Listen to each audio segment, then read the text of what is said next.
know that feeling when something shifts in your relationship? You can't quite name it, but your body knows. When you start questioning things you never questioned before, feeling suspicious when you've never been a suspicious person. If you're watching this video, you might have just discovered why. Whether your spouse confessed or you found out another way, you're now navigating information that has changed everything. And I want you to know you're not crazy, you're not broken, and you're not alone. 25 years ago, my husband Tal and I were in our last semester of seminary.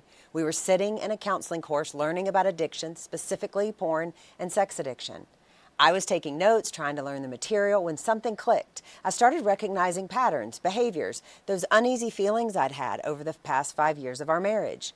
Not long after that class, Tal told me he needed to tell me something. And when he confessed his struggle, my first feeling, surprisingly, wasn't anger. It was relief. Relief that I wasn't losing my mind. Relief that those instincts I'd been questioning, now I know, were actually my nervous system trying to keep me safe. Here's what I didn't know then, what nobody was talking about 25 years ago. I was experiencing betrayal trauma. And understanding that changes how you heal. Your nervous system is trying to keep you safe, and that can play out in any number of ways. If you're questioning everything, your marriage, your judgment, your worth, your future, that makes sense to me. Because betrayal trauma isn't just another relationship problem. This is trauma because it's so deeply personal. If there are affair partners, that is devastating and threatening. And what many people don't realize, secret porn use, feeling sexual pressure that you now realize was influenced by what your spouse was consuming, that can be just as hard. Many partners hear early on that they weren't sexual enough or available enough or that they were too busy with the kids. Let me be clear, there is nothing that you could have done that equals betrayal being the answer. Nothing. Once we reestablish a truth foundation in the relationship, we can and will look at the full relationship. We will want to design, build, and live out a relationship that's good for the both of you. But that comes later. Right now, this isn't about what you did or didn't do. One of the biggest misconceptions about betrayal trauma is that everyone's story is similar and that you, the betrayed partner, need your spouse to change so that you can heal. Here's what's actually true. Relational damage requires relational healing, and that can happen in many different relationships. I see it lived out in therapy, in group work, in friendships, in communities of support. Then, and only then, once the betraying spouse is not just sober, but really choosing to help you heal, then the couple healing becomes possible. If I've met one betrayed partner, I've met one betrayed partner. I have seen the full range: fight, flight, freeze, and fawn. Some people become hypervigilant, checking phones and emails. Others shut down completely. Some become people pleasers, thinking if they're just good enough, it won't happen again. Others come out swinging. All of these responses are your nervous system doing its job. There's no right way to respond to having your world turned upside down.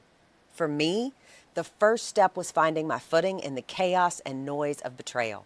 I was in survival mode for a long time, almost 2 years, before I could even tell Tal how angry I was.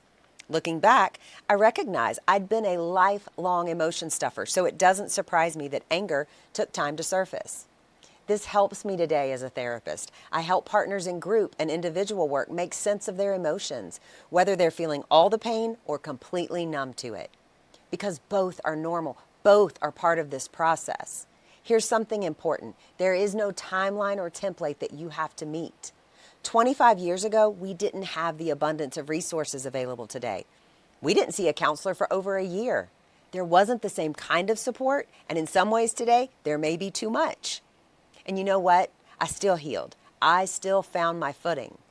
This gives me confidence to walk with clients today, knowing that healing happens in the timing that fits each person, not when someone else thinks it should, not when your spouse hopes it will, when you are ready. Safety in early recovery means you're not being pressured to forgive too soon.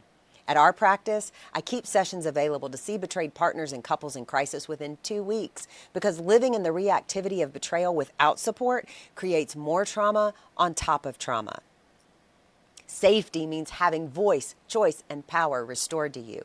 And here is something crucial. There will be well-intentioned people who think they're helping you, but if they take over your voice, your choice, or your power, That's more disempowerment on top of the betrayal that has already robbed you of choice. Words alone are not enough to rebuild a solid foundation. You will have to see and feel change from your spouse, not just hear their promises. We use a quote by M. Scott Peck: "Mental health is a commitment to reality at all cost." This is true and helpful for both of you individually and the two of you as a couple. If people tell you, "Just try to get over it," here's what I want you to know. That sounds nice, but your nervous system won't allow it. If they say, "Can you forgive and move on?" remember this: you don't even know what you're forgiving early on. Quick forgiveness sounds easy, but it actually ends up hurting both of you, your relationship, and your family. Some couples start doing therapy work immediately. Some do parallel couples work to the individual work while they're preparing for a full therapeutic disclosure. Others use early couple sessions for the betrayed partner to ask questions and for the betraying spouse to show up with transparency without minimization, justification, or rationalization. I recommend doing those conversations in therapy to my clients so that I can help keep both the questions and the answers therapeutic. Best case scenario, get connected with a trained therapist and a therapeutic group as quickly as you can. You need to learn who is safe and who is healthy. Embodied and engagement boundaries, what they look like for you. Embodied boundaries, what's okay, what's not okay for me.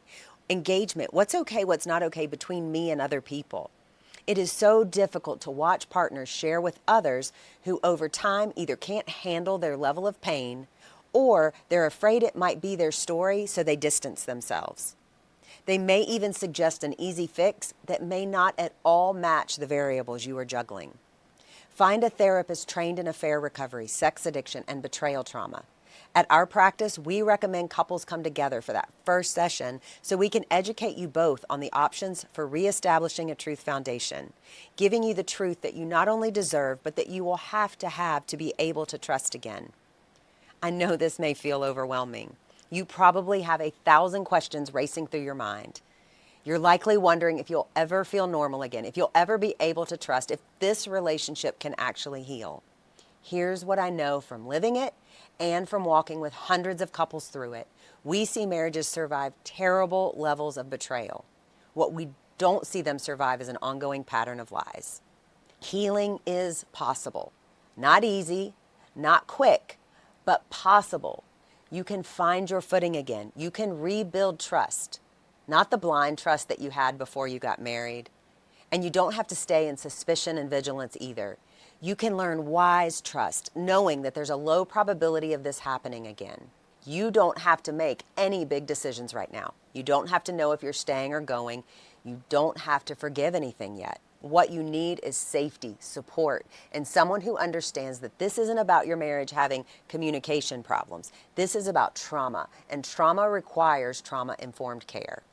In our next video, we're going to talk about what safety looks like in early recovery and the non-negotiables for healing, because knowing where you're headed makes this journey feel less impossible.